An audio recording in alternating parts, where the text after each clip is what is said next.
Step into Value Zone. Value Zone. Hypermart. Patancheru. నమస్తే, నేను Keshav. Welcome to Suman TV. Telugu Desam party రెండో విడత యాత్రల్ని మొదలు పెడుతోంది. చంద్రబాబు నాయుడు అరెస్టు తర్వాత నిజం గెలవాలి అంటూ నారా భువనేశ్వర్ చేసినటువంటి యాత్రలు ఆయన బెయిల్ తర్వాత ఆగిపోయినటువంటి పరిస్థితి. ఇప్పుడు ఆ యాత్రలను కొనసాగించాలని డిసైడ్ చేసింది. మరోవైపు రాయలసీమలో తెలుగుదేశం పార్టీ ఈక్వేషన్స్ ఏ విధంగా మారబోతున్నాయి, చంద్రబాబు నాయుడు కుప్పం టూర్ తర్వాత పరిస్థితులు ఏంటి, ఈ అంశాలపైన విశ్లేషణ చూద్దాం.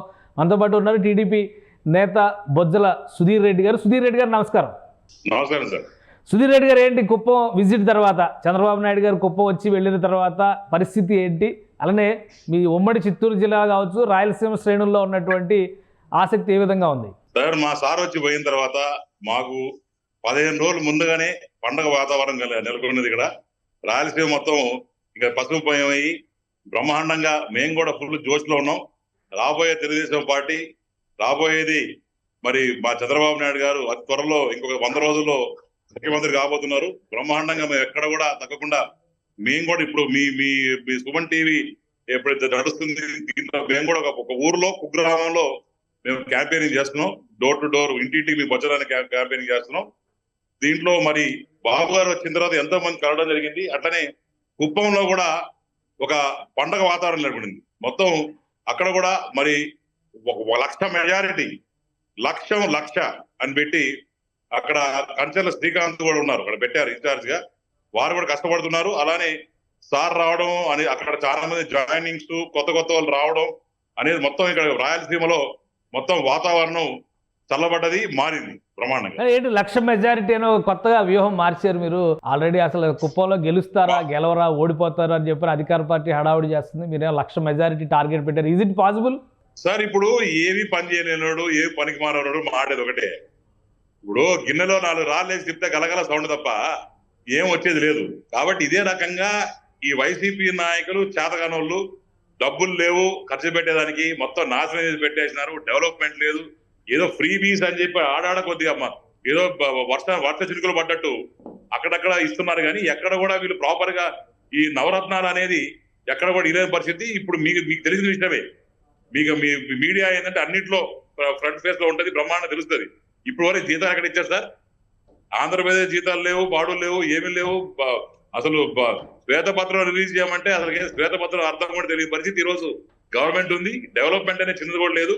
కానీ దీంట్లో భాగంగా ఏమంటారంటే ఈ స్టైల్ వై నాట్ 175 వచ్చేదానికి అప్పుడే రావాలి, ఇప్పుడే వస్తున్నారు. Why not 175, why not Kuppam అంట. కానీ లాస్ట్ టైం ఎలక్షన్స్ లో చంద్రబాబు నాయుడు కానీ తెలుగుదేశం పార్టీ కానీ రాయలసీమలో పరిస్థితి మనం చూసాం, 3 సీట్లకు పరిమితం అయింది. ఈసారి క్లీన్ స్వీప్ రాయలసీమ అంటున్నారు జగన్మోహన్ రెడ్డి. అంటే రాష్ట్రం సంగతి పక్కన పెట్టండి, 175 అనేది కూడా అంటున్నారు, అది పక్కన పెట్టండి. రాయలసీమ విషయంలోనే మనం ఒకసారి మాట్లాడి చూద్దాం. అక్కడ ఇప్పుడున్నటువంటి ఈక్వేషన్స్ లో తెలుగుదేశం పరిస్థితి ఏంటి? సార్, బొజ్జల గోపాలకృష్ణారెడ్డి తనయుడుగా వాళ్ళ బిడ్డగా నేను చెప్తా ఉండా, రాయలసీమలో కానీ మాకన్నా 1 సీటు ఎక్కువ తెచ్చుకోమని చెప్పు, నేను రాజకీయ సన్యాసం చేస్తా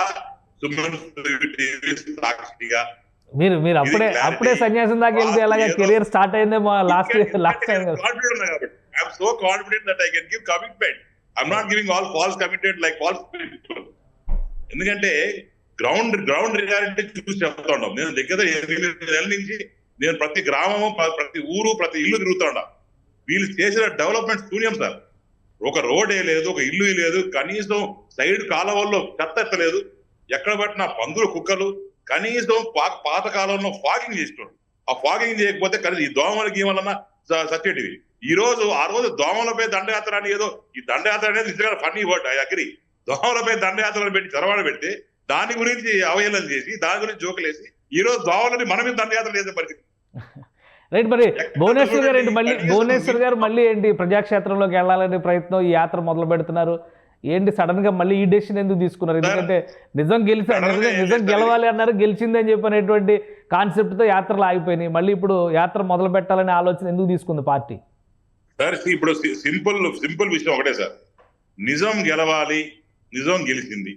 ఆ రోజు భువనేశ్వరమ్మ స్టార్ట్ చేసిందే తిరుపతి నుంచి. తిరుపతి వచ్చారు, అటు చంద్రగిరి వచ్చారు, మళ్ళీ శ్రీకాళహస్తి రావడం జరిగింది. శ్రీకాళహస్తిలో దగ్గర 6 మంది ఆ రోజు అకాల మరణం జరిగింది. అందరి ఇళ్ళకి వెళ్ళాం, ప్రతి ఊరికి వెళ్ళాం, ప్రతి ఆ తల్లి ప్రతి అన్న వాళ్ళని ఓదార్చాము. వాళ్ళకి 3 లక్షల ఇది కూడా డబ్బులు కూడా ఇవ్వడం జరిగింది. ఆ అమ్మ వచ్చినప్పుడు ఏ రకంగా స్పందన ఉండిందంటే నా భూతో నా భవిష్యత్తు మీరందరూ కూడా చూశారు.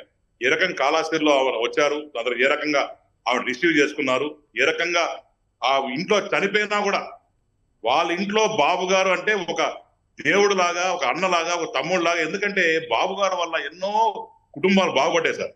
మా ప్రాంతంలో నీళ్లు లేని ప్రాంతం, రాయలసీమ నీళ్లు లేని ప్రాంతం, కరువు ప్రాంతం, అట్టాడిది హెచ్ఎన్ఎస్ఎస్ తీసుకొచ్చి ఒక సస్యశ్యామలంగా నీళ్లు ఇచ్చి అక్కడ మా దగ్గర బ్రహ్మాండంగా నీళ్లు తెచ్చిన ఘనత చంద్రబాబు నాయుడు గారు. ఈ రోజు ఇక్కడ నీళ్లు తాగుతున్నారు, ఒక ఇంట్లో ఉంటున్నారు, లేకుంటే బ్రహ్మాండంగా అక్కడ రోడ్లు డెవలప్ చేశారు, ఇల్లు ఇచ్చారు, లేకుంటే సోలార్ కరెంట్ ఇచ్చినారు, మా చుట్టుపక్కల ఫ్యాక్టరీలు వచ్చాయంటే అది కేవలం చంద్రబాబు నాయుడు గారి దయ వల్ల. ఈ రోజు వాళ్ళ తల్లి కుప్పటి దుఃఖంతో ఆయన జైలు వేసినప్పుడు వచ్చినప్పుడు ఏ రకంగా స్పందన ఉందో చూశారు. దాని తర్వాత ఈ రోజు మళ్ళా కూడా అదే తల్లి మరి ప్రతి గడప దొక్కాలి, ప్రతి ఊరికి వెళ్ళాలి, మండలానికి వెళ్ళాలి, వాళ్ళ ఆడవాళ్ళు బాధ తెలుసుకోవాలి, ఏ రకంగా వాళ్ళ మగవాళ్ళు ఇబ్బంది పడ్డారు, ఏ రకంగా కేసులు పెట్టినారు, ఏ రకంగా రాజకీయంగా వాళ్ళు ఇబ్బంది పెడుతున్నారు, వాళ్ళ డెవలప్మెంట్ ఏంది. దాని తర్వాత రకరకాల రాజకీయ కక్షలు, రాజకీయ పెను మార్పు జరిగింది ఈ 4 ఎలక్షన్స్ దగ్గరకు వస్తున్నాయి. ఆల్రెడీ చంద్రబాబు నాయుడు గారు ఒక షెడ్యూల్ ప్రిపేర్ చేసుకుని ఉన్నారు. అలానే జనసేన టీడీపీ సమన్వయంతో కొన్ని సభలు సమావేశాలకి ప్రణాళికలు సిద్ధం చేస్తున్నాయి. ఈ తరుణంలో మళ్ళీ భువనేశ్వర్ గారి యాత్ర తీసుకురావడం వెనక రాజకీయ వ్యూహం ఉందా అన్న? ఇప్పుడు రాజకీయ వ్యూహం కన్నా జరిగిన నష్టం చెప్పడం ముఖ్యం. ఎందుకంటే ఏ రోజు బయట రాని నందమూరి తారక రామారావు గారి బిడ్డ, ఒక ఎక్స్ సీఎం చంద్రబాబు నాయుడు గారి wife Nara Lokesh ex minister గారి మరి అమ్మ ఇంత వాల్యూస్ నుండి ఏ రోజన్నా మీరు ఎప్పుడన్నా మీ సుమన్ టీవీని అడుగుతున్నా, ఏ రోజన్నా ఆమె బయట వచ్చిందా? ఇంటికి పోతే కాఫీ టీఫీలు ఇచ్చి నమస్కారం పెట్టి లోపలికి వెళ్ళిపోయే మనిషి ఈ రోజు రోడ్డు మీదకి వస్తుందంటే ఎందుకు వస్తున్నారో ఒక్కసారి ఆలోచించారు మీరందరూ. ఈ రోజు వస్తుందని రాజకీయం చేస్తున్నారు కానీ ఎందుకు వస్తున్నారు? ఇప్పుడు మరి పార్టీల మధ్య సమన్వయం విషయంలో క్లారిటీ వచ్చేసిందా? ఎవరు ఎక్కడి నుంచి పోటీ చేస్తారు ఏంటనేది? రేపు బొజ్జల సుధీర్ రెడ్డి గారు కాళహస్తి నుంచే బరిలో దిగుతున్నారా? సార్ తప్పకుండా బడిలో ఎవరు దిగినా కూడా మేము సపోర్ట్ చేస్తాం. అంటే ఆల్రెడీ మీ అధినేత వచ్చారు కాబట్టి ఏమైనా క్లారిటీ ఇచ్చారా? అది నేను అడుగుతుంది. ఇప్పుడు కుప్పంలో 3 రోజులు మకాం వేశారు, చుట్టుపక్కల నియోజకవర్గాల పరిస్థితి కూడా సమీక్షించారు. ఆల్మోస్ట్ మాకు ఉన్న సీట్ వరకు క్లారిటీ ఇచ్చారు సార్. అది పర్సనల్, అది ఇంకా మేము డిక్లేర్ చేసి సుమన్ టీవీ ఫస్ట్ ఇస్తాను, నేను ఇంటర్వ్యూ చెప్తాను. కానీ మాకు ఒక క్లారిటీ అనేది ఇచ్చారు. అది ఏం చేస్తామో వాళ్ళు చేస్తారని క్లారిటీ మీకు అది త్వరలో రాబోతుంది. దానికి ఎటువంటి ఇబ్బంది లేదు. పవన్ కళ్యాణ్ గారికి ఉన్న క్లారిటీ ఎవరికి లేదు sir. As a matter of fact is the most humble man, dedicated man. The target is only mister Jaganmohan Reddy. ఎట్ట పరిస్థితులు అయినా సరే ఈ నరకాసుడి చేతిలో నుంచి ఏ రకంగా అయితే ప్రజలు ఇబ్బంది పడుతున్నారో సీట్ల విషయంలో కూడా క్లారిటీ వచ్చేసిందా? ఇద్దరికి సీట్ల విషయంలో కూడా క్లారిటీ వచ్చేసిందా? ఎప్పుడు ఫస్ట్ లిస్ట్ ఎప్పుడు ఉండొచ్చు? నాకు తెలిసి పండుగ లోపలే ఉండదు సార్. ఫస్ట్ లిస్ట్ కంపల్సరీగా ఫస్ట్ లిస్ట్ అనేది పండుగ లోపల ఉంటది. ఇక కొద్దిగా ఏదో అక్కడక్కడ అడప కొన్ని సీట్లు ఉంటాయి, అది తెలిసిందే. కొద్దిగా ఏ రకంగా ఉంటుందో మీకు ఇంకొకటి కూడా ప్రెస్ వాళ్ళకి ఇంకొకటి కూడా మేము కూడా సర్ప్రైజ్ ఇవ్వబోతున్నాం. ఇంకొక పార్టీ కూడా మంచి పార్టీ చేరబోతుంది. ఏ పార్టీ చేరబోతుంది? పార్టీ ఇంకేమైనా కొత్త పార్టీనా? సర్ప్రైజ్ అనేది ఏముంది సార్? సో ఇంకొక 10 రోజులు ఆగండి, అది కూడా రివీల్ అవుతుంది. సో మహాకూటమి అనేది ఏర్పడుతుంది. మళ్ళీ ఆ రోజు ఏ రకంగా చేసామో మళ్ళీ ఇదే రకంగా మళ్ళా కూడా మేము పబ్లిక్ లోకి వెళ్ళి జనసమికి సమీకరణ చేసి ఈ రోజు కూడా మేము ఇంటికి తిరుగుతున్నప్పుడు దగ్గర తీసుకొని గౌరవించుకొని నిజంగా 2014 రిపీట్ అవుతుందంటారా? 2014 రిపీట్ అవుతుందంటారా? మీరు చూస్తారు కదా, దానికన్నా బ్రహ్మాండంగా ఉంటుంది. We're going to create sensation and history in Indian politics. Right, తప్పకుండా చేస్తాం. దాని తర్వాత మోస్ట్ ఇదేంటంటే కేవలం జగన్మోహన్ రెడ్డి అహంభావం వల్ల, జగన్మోహన్ రెడ్డి మొండి వైఖరి వల్ల, Jaganmohan Reddy only one agenda to earn money, దాచుకో పరిస్థితి ఉంది తప్ప పోనీ ఎక్కడన్నా పేదవాడికి అవన్నీ లాస్ట్ టైం మీ గవర్నమెంట్ చేసింది అంటున్నారు జగన్మోహన్ రెడ్డి గారు.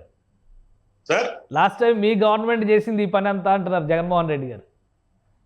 చేసింది మేమే ఒప్పుకుంటా. ఏం చేసినాము? ఇల్లు కట్టాము. ఏం చేసినాము? రోడ్లు ఇచ్చినాం. ఏం చేసినాం? నీళ్ళ ట్యాంకులు ఇచ్చినాం. ఏం చేసినాం? ఎలక్ట్రిసిటీ బాగా చేసినాం. ఏం చేసినాం? రైతు రుణమాఫీ చేసినాం. ఇన్ని రకంగా చేసిన తర్వాత కూడా ఈ రోజు ఆయన వచ్చి ఒక అహంభావంతో నాకేదో 150 సీట్లు ఇచ్చినారని చెప్పి నన్ను ఎవడేం చేయలేడు, ఐఎమ్ వన్ మ్యాన్ అని చెప్పి.